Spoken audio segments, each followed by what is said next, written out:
My name is Mazi Ezoka. It has been a long journey from the time of the 2023 election till now. The election, as many of you know, was compromised, especially the presidential election.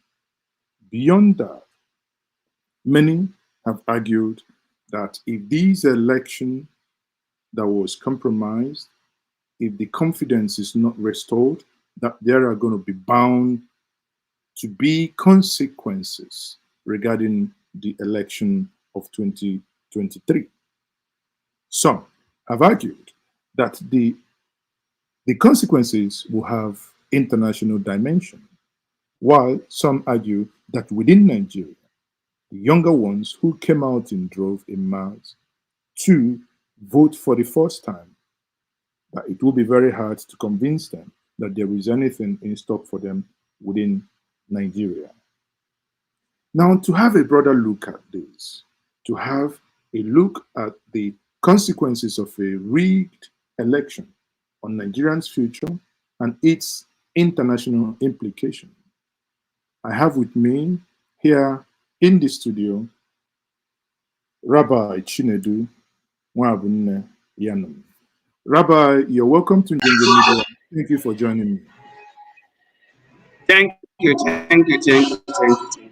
Now, without wasting any of our time, can we quickly dive into the 2023 election? In your view, do you think that that election lived up to expectation as to what people would have been expecting?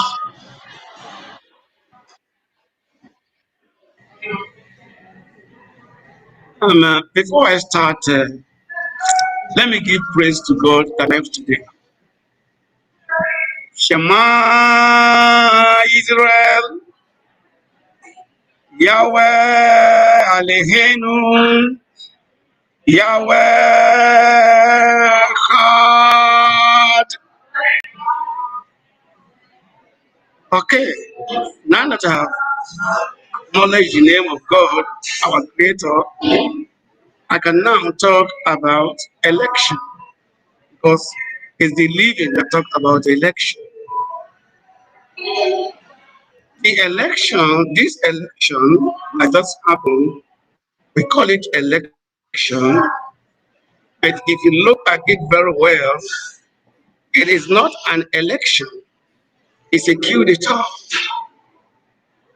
It's a coup d'etat because the constitution of Nigeria made it clear about the process and the procedure of producing a Nigerian president.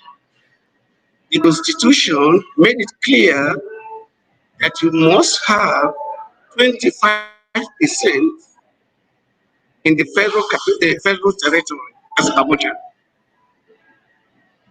The current occupant, Mr. President Bola Tinubu, because I have to call him that because according to scholars, after 7 days, a coup is considered successful, and it's more than 7 days that President Bola Tinubu took power.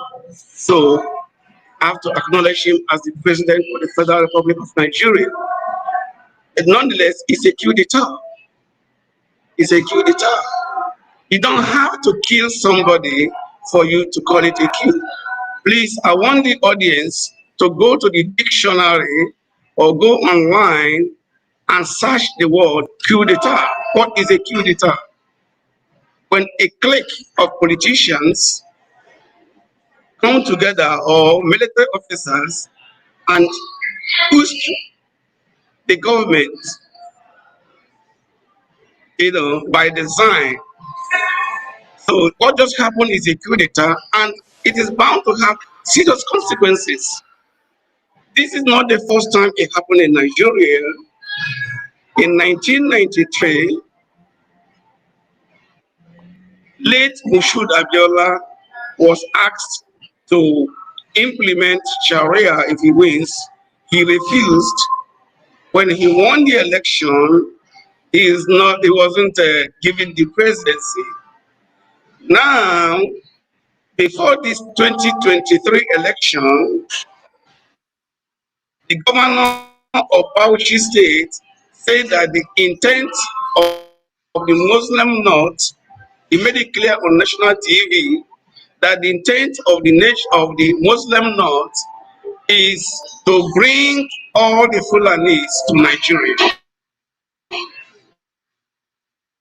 Nobody is against Fulanis coming to Nigeria. John is to bring all the Fulanis to Nigeria. The population of the Fulani is about 40 to 45 million people. If you bring 45 or 40 or 45 million people in a country where one man has one vote, what effect will it have on other citizens? To use Ruga to implement it, it didn't work. He tried many ways, it didn't work. Some law-abiding Nigerians are in IDP camp as I speak, and are being displaced by people that are not Nigerians, people that don't even speak English, they are French-speaking country. So it's a big problem. So installing somebody who didn't win the election because he might help to implement it, or whether it will help or not, but Mr. P2B, we know is not going to agree to such an agenda. I don't know whether President Bola Tinubu will agree to it or not, but I know since he's a Muslim, for that. No, so it's going to be a serious issue. And if you look at the swearing-in ceremony, the swearing-in ceremony of President Bola Tinubu, it was like a military affair, and have been displaying power after winning the presidency. According to INEC, he didn't move to Aso Rock, he moved to Defense House. This is the first time I heard about Defense House. No, but so he's trying to show power, sorry, so that nobody should riot, nobody should do anything. No, may I interject here? Moving to State House has always been the ritual for anyone who is president-elect. So it didn't start with Bola Tinubu. Go ahead. I just wanted to put that out there.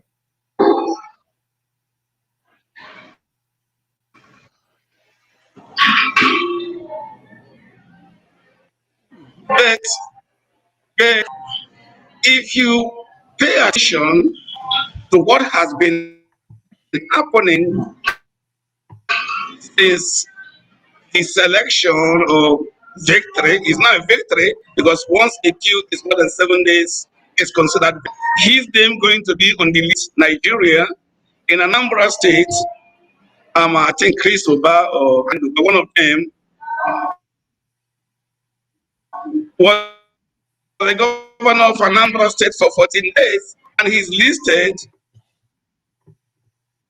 as the governor of the state. So it doesn't matter whether he stays there 1 week or 2.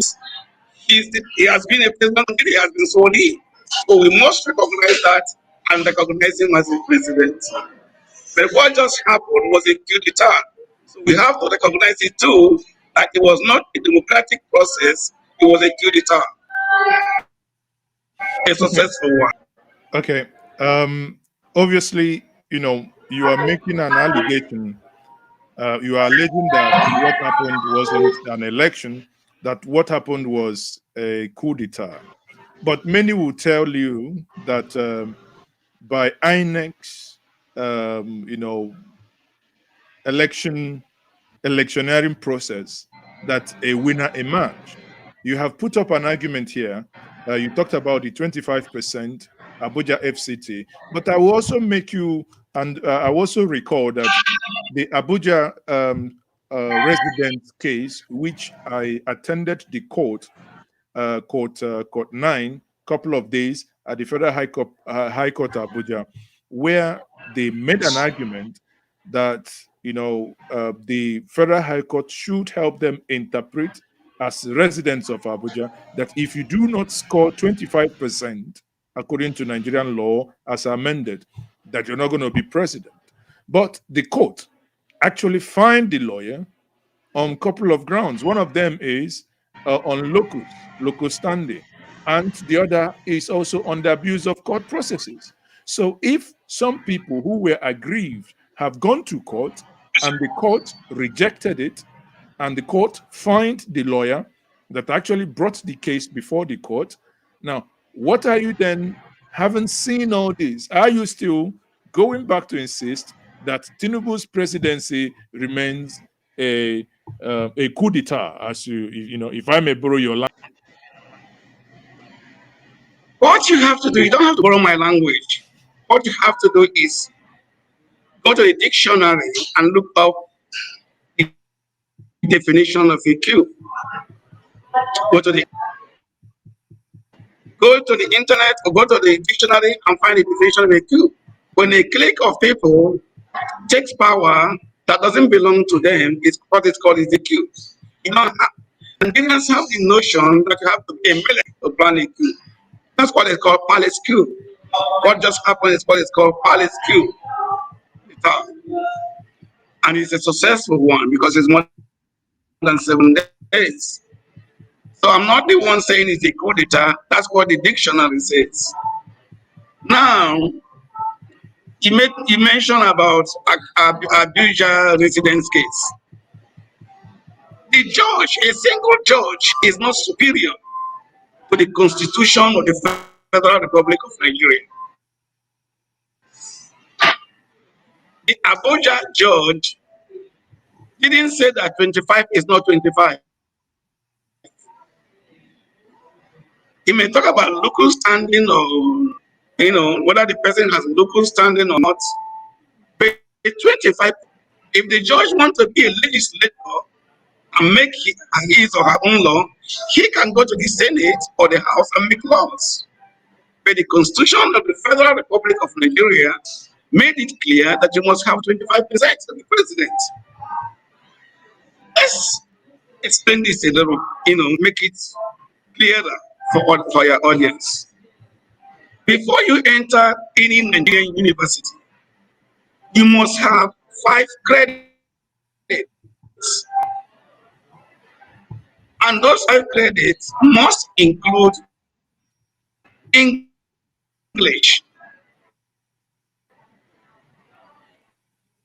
Now, before you become a soldier in Nigeria, you must have 5 credits.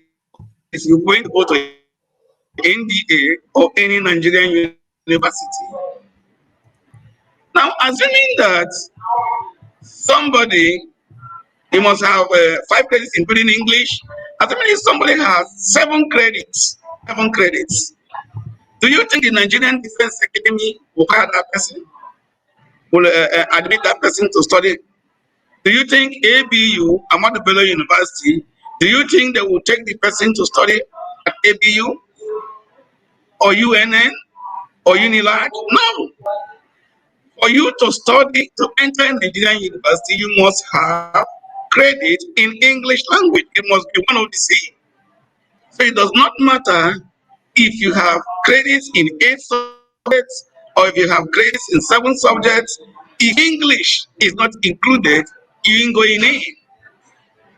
So, what Mr. President is saying is that he has more than 24 states, that the Constitution says 24, that he has more than 24, therefore Abuja does not count. So can somebody come to Nigerian Defense Academy and say he has 7 credits instead of 5, therefore English language does not count? It's not done. That cannot happen. So it's the same thing. If the university cannot admit somebody who has 7 credits but without English, neither shall Nigeria enthrone somebody who has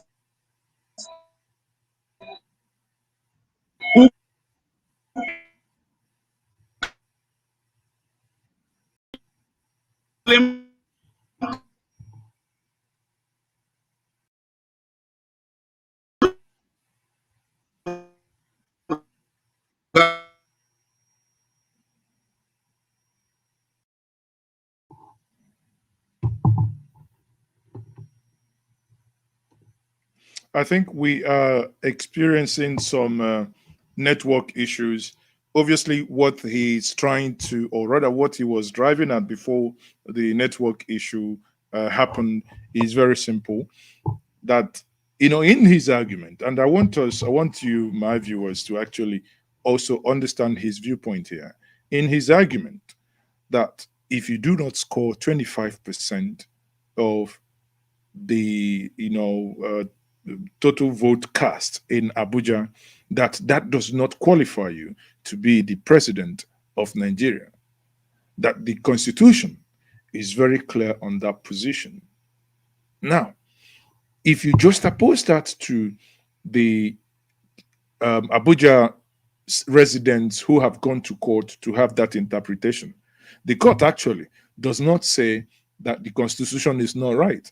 The court didn't go into determining the case. So for many of us watching that, so that we don't get this confused, the court only said that they do not have the rights. That means they do not have the local standing to actually adjudicate on that matter. Fast forward again, that also it in their considered opinion that this case is frivolous, and that the lawyer should have advised his clients that this case should not be entertained by the court. In this case, bear in mind again that, like in the case of PDP article versus the APC, where you had the double nomination, the Supreme Court, now, on pre-election issues, had to strike that case out. PDP was fine. That does not mean that that case is dead, so that we get this in context here. That case is not dead. What only has happened here is that the court said there is no proof that PDP had suffered any damage. Also, there is PDP is not an interested party in this case. Obviously, PDP is a different party, because at that point it was a pre-election matter. However, just like the case of 25%, Labour Party has it in their case at the presidential election tribunal. The same way that you have that now is the same way that you can see that PDP also has their own. So if we understand these two parts, you would understand that these two cases that many people may misconstrue to be that these two cases has been thrown away. No, that is not the case. Yes, the courts lack locus, those courts in question, but the electoral tribunal, like in the case of PDP, when that case comes back to the electoral tribunal, when PDP brings that up again, is going to be post-election matter. Now, PDP will then have the time to argue how that has actually affected them and how they have suffered injury in here. So if we understand these two things in context, we will know where we are headed to. However, while I'm waiting for my guest to come back, sadly, his network has done, has done certain unfavorable things. Let's also, when he comes back, we will now begin to dwell on the consequences of rigged election.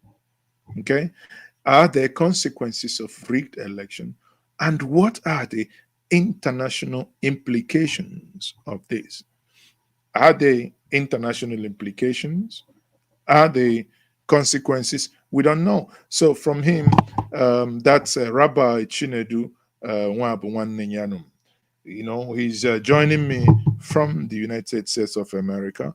I would have wished that he comes back, that we continue on that trajectory to look at the second leg of this conversation.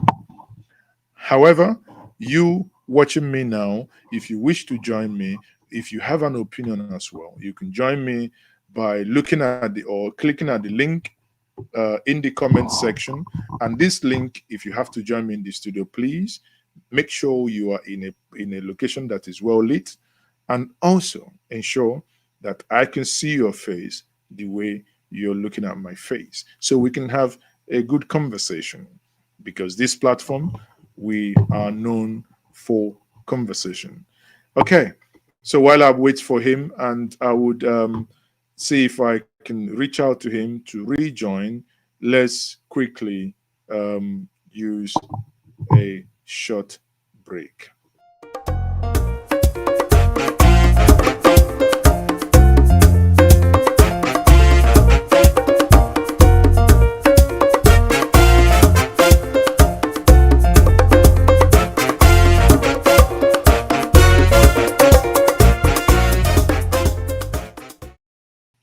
So while I'm still waiting for Rabbi to join me back, please do me well. If you wish to be part of this conversation, you can, use the link that I have shared in the section, the comment section, to join me in the studio. I'm waiting for him to quickly join me back in here so that we can complete the international part of that conversation. I'll have to leave to ensure that everything is fine and help him get back here. While I do that, do enjoy this music.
For better infrastructure, for better life, yeah, my people. For better roads, yeah, for better hospitals and health, yeah. Hey. For lights today, for everything to work for us, for Nigeria.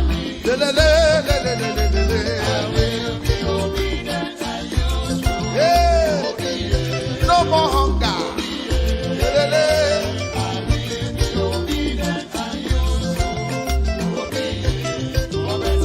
Obi for better Nigeria. Obedient and useful. Obi, yeah. Obi, yeah. I'll be obedient and useful. Obi, yeah. Oh, yeah, oh, Obi, get it.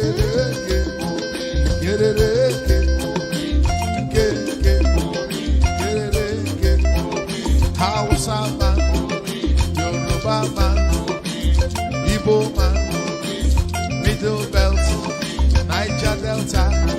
Let us come together for better Nigeria. For better life, for better health, for better road. From consumption to production. Get it. Obi Adema, yeah.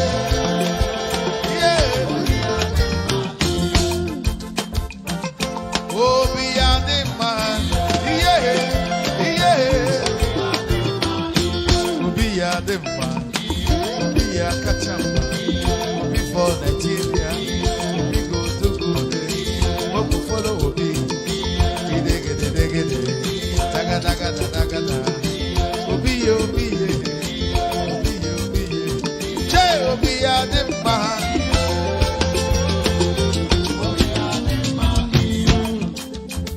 Okay now, ewo, I beg you.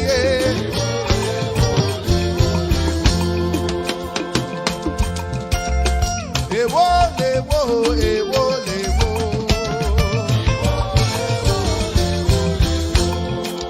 Òyìnbó lọ́tọ̀ bẹ̀lẹ̀ wá dé, bẹ̀lẹ̀ wá lọ́tọ̀ ìrọ̀nsí dé, ìrọ̀nsí lọ́tọ̀ kò wá ní dé, kò wá ní lọ́tọ̀ Mọ̀rítàlá, Mọ̀rítàlá lọ́tọ̀ Ọbásanjọ́, Ọbásanjọ́ lọ́tọ̀ Ṣàgárí dé, Ṣàgárí lọ́tọ̀ Buhari dé, Buhari lọ́tọ̀ Babangida, Babangida lọ́tọ̀ Ṣónẹ́kàndé, Ṣónẹ́kàn lọ́tọ̀ Abacha dé, Abacha lọ́tọ̀ Abdulsalam, Abdulsalam lọ́tọ̀ Ọbásanjọ́, Ọbásanjọ́ lọ́tọ̀ Yar'Adua dé, Yar'Adua lọ́tọ̀ Jonathan dé, Jonathan lọ́tọ̀ Buhari dé, Buhari lọ́tọ̀ Peter Obi. Èwo lèwo, èwo lèwo, abẹ́yẹ.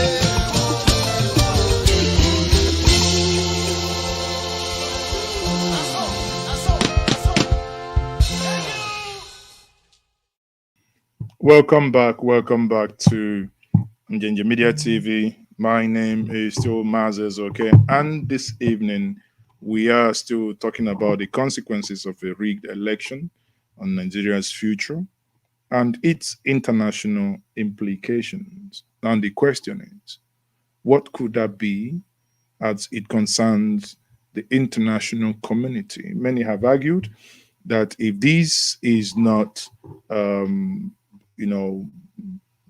made right, that international communities will lose confidence. Whereas people with a different school of thought would argue, well, which international community? Those that have already called to congratulate, those that have already moved on. Some would also say, well, those that even sent delegate. If you recall, when President of United States of America, President Biden, sent a delegate led by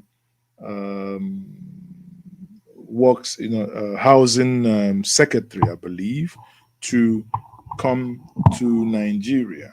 Many people kicked. Alhaji Atiku Abubakar sent a strong-worded letter, to register his agreement with that decision. Even the Labour Party candidate also made a tweet where he thought or where he aired his own views regarding what he considered to have been the right thing for the United States of America to do. Now, these are, when you look at it from the international plank, could be considered some of those things that people will say, well, what are the international communities saying? Some will say, well, the international community have actually moved on. They are now looking at businesses. How can they continue in the extraction of Nigerian material and human resources, in the exploitation of Nigerians' mineral and human resources? Some will say, obviously, as we all know, that they have to go back to business. It's about interest. So many interests here and there. So many interests, as you all know. The implications, some would argue, is not many. Some would also say the implication could be that if it doesn't go the way some people, people who have come out and stood in the sun to vote, that if it doesn't go their way, that they may take to the street. And if the people, in any way, shape, or form, comes out en masse and goes onto the street, what could be the implication? What could be the implication beyond the shores of Africa and beyond the shores of West Africa? What could be the implication? Okay, I think my guest is calling me. Just pardon me for 1 minute. Let me quickly pick his call. Sorry about that. I think he still still having some technical issues joining back again, but hopefully that will be resolved very soon, because the back office is also helping to see that the issue he's having is resolved very quickly. Now, on the worst case scenario, what we could actually do, we get him on audio, then he can speak about what the last part of it on audio. I think, in the worst case scenario, let me actually do that. Let me call him on audio, sadly. So I think what is going to happen now, since you're not unable to join me, we are going to complete this part of the segment through audio. Are you okay with that? Sure. Okay. So quickly, let me get down the microphone here. My question to you before the net. Can you hear me? Can you hear me? Hello, can you hear me? Yeah, what's the question? I need an affirmation. Can you hear me? Yes. Okay. So the question is, in your considered opinion, what could be the the international implication of a rigged election? The implication, the international communities are going to react based on what is happening in Nigeria. If Nigeria remains calm, no international organization will question what is going on in Nigeria, because it is the internal affairs of Nigerians. But if Nigeria erupts, if Nigeria stands up for the constitution, and the international community, especially people doing business in Nigeria, begins to lose business or perceive that they're going to lose something, then the international community will react. The international, if everybody is calm, everybody is going to work, going to school, nobody's going to react. But if the country erupts and start protesting, then the international community will react, because their interest is Nigeria, is their business, the businesses they have in Nigeria is their interest in Nigeria. So if they perceive that they're going to lose business, that the oil will stop flowing, that the safety of the citizens are endangered, then they will react. So now, if there is reaction, then what I'm appealing to at least Igbo people is for them to move to Israel. We are Israelites. You can go to my YouTube channel, Sambation TV. You will see where I'm explaining how we came from Israel, that we are Israelites. Because the problem we are having is that the Bible requires at least 22,000 Igbo people to be in Israel. If there are less than 22,000 Igbos in Israel, what is happening now in our land in Southeast will keep happening. Sorry for my interjection here. Which part of the Bible has 22,000 Igbos on it? Okay, hold on. Let me find it. Okay. The name of the rabbi who said it and quoted it is Rabbi Alkalai. Can get the book, or your audience can get the book. It's in the Zionist idea, written by Otto Hesbar. The Zionist idea. It's the book that the Israelis followed for them to get back the state of Israel. No, sorry, but No. You said the Bible. Then I asked a question: which part of the Bible? You said is a book written by a rabbi. So can we establish that that is not in the Bible? Looking at the book now. Okay, can we establish that what you just said Sure. now is not in the Bible, but is a book in a book? What he said is that for the Holy Spirit to rest on the people, there has to be a minimum of 22,000 Israelites in the state of Israel. The nation of Israel is divided into two. Exactly. One is Judah. Israelites, not in the Igbo, right? Hold on. The Igbos are Israelites. You can go to Sambation TV. We are Sambation Jews. You can go to Sambation TV and you see how I'm presenting the case. It's well known among the government of Israel. The Igbos don't even know who they are. But the cradle, of human civilization stems from Africa. Then it beats me how the claim will be made that blacks, who are supposed to be the origin of human civilization, are a people that came out of Israel. I would think if any such claim, it would be the other way around.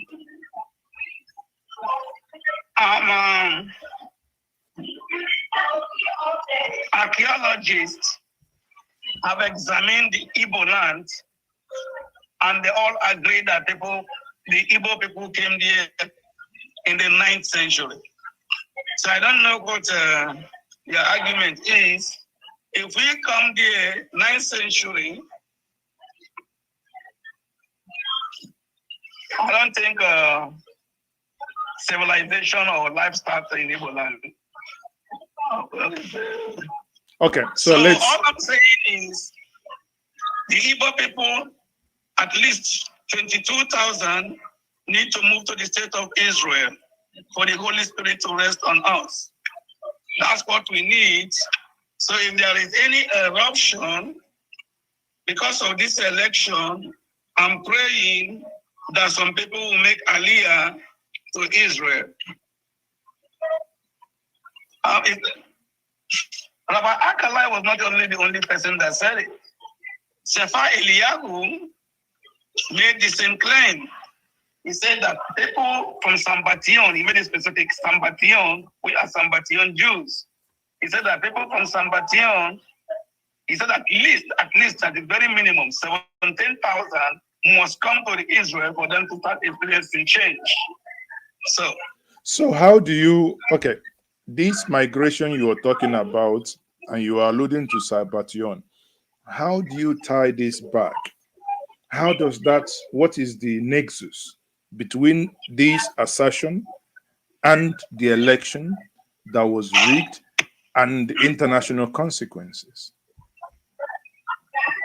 The relationship is that if, say for example, if Nigerian erupts and a lot of Southeast Nigerians begin to show up in the state of Israel, the whole world will get involved. The state of Israel will get involved. They cannot handle such large, they cannot admit many people. The state of Israel is very small, so they will get involved. United States will get involved. Britain will get involved. But if everywhere remain calm, nobody is going to get involved. It's just as simple as that. Politicians, at least in the West, try to solve problems. If there is no problem, there is nothing for them to solve. Yes, but everywhere has remained calm, and everywhere is calm because as it is, Nigerians may be thinking, looking at what is happening in Senegal where a nation is being destroyed before everybody now, and they will be looking at that and thinking to themselves, what do we want? Do we actually want to get to a point where the nation is in total chaos? We just have to make a decision. It's either we want democracy or we want monarchy. Monarchy rules dictates. Monarchy and dictatorship goes together, which is what we have now. Democracy and constitution goes together, which is what we don't have now. Monarchy, they will decide who they will pick. Then it doesn't matter whether it is INEC chief or military chief that made the announcement, or INEC chief that made the announcement. It does not matter. They are announcing the decision of the monarchy. Yeah, but monarchy is hereditary. Monarchy is what we have hierarchical. now in Nigeria is monarchy. People dictate who will be the president, and the INEC announced the choice. So it's the same thing like Sani Abacha announcing coup, or whatever his name is, Gideon Oka announcing coup, or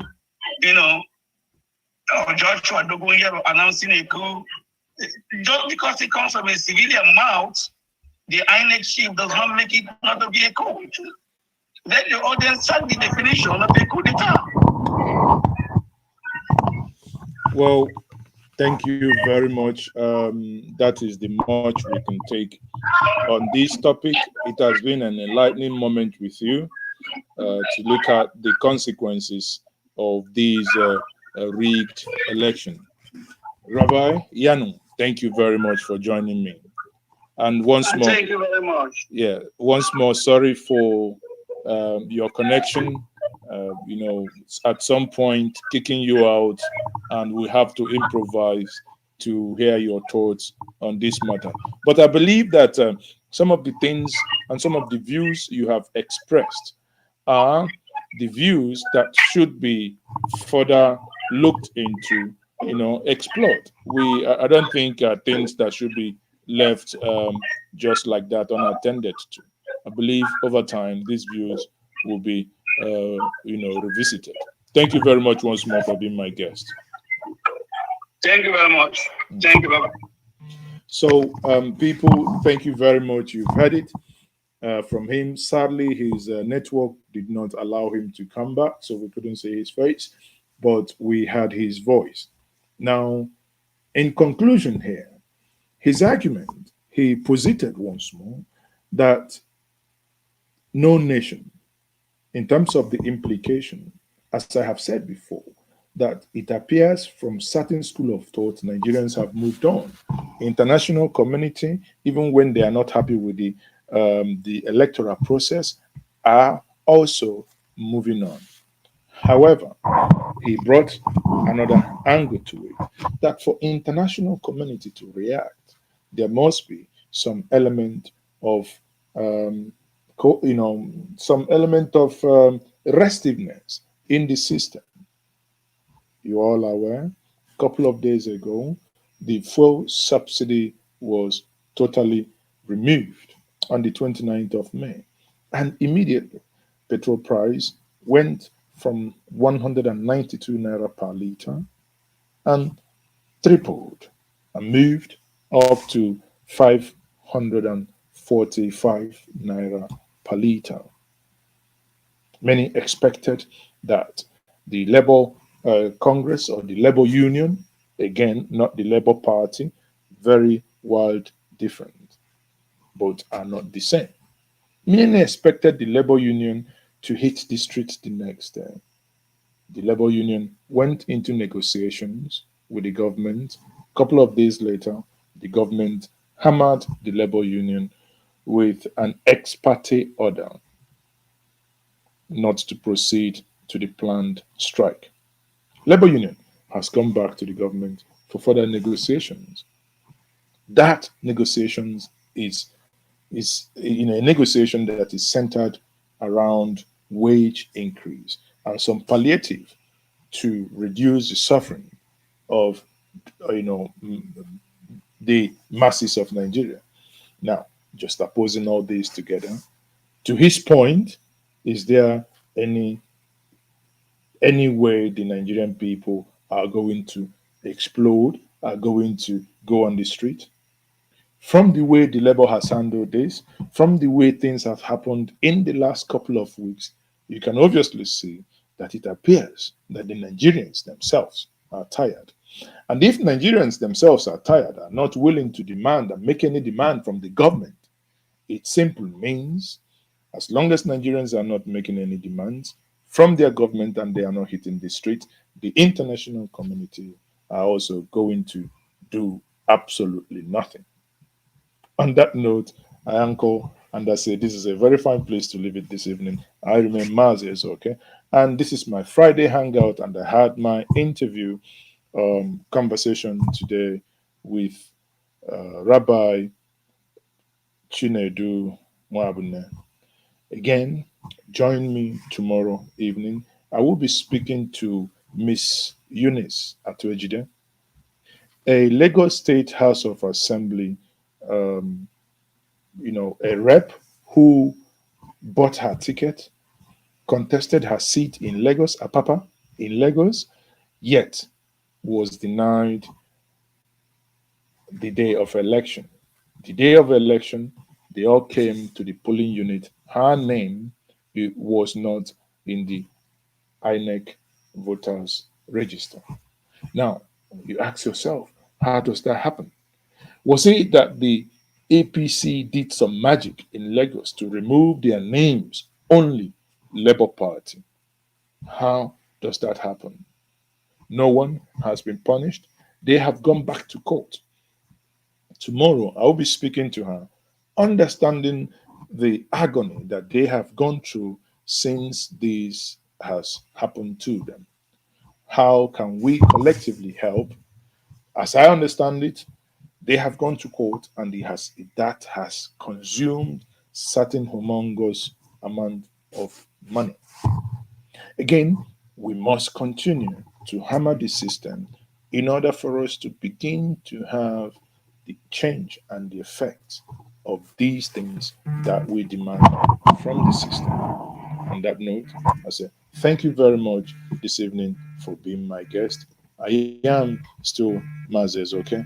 And I believe you can join me tomorrow once more as I will be bringing you these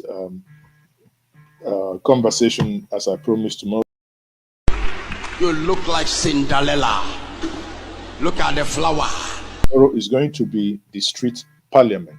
The street parliament is going to be political, and that political talk is what we are going to have tomorrow. On that note, I say. Ah, la, la, la, la, la, la, la.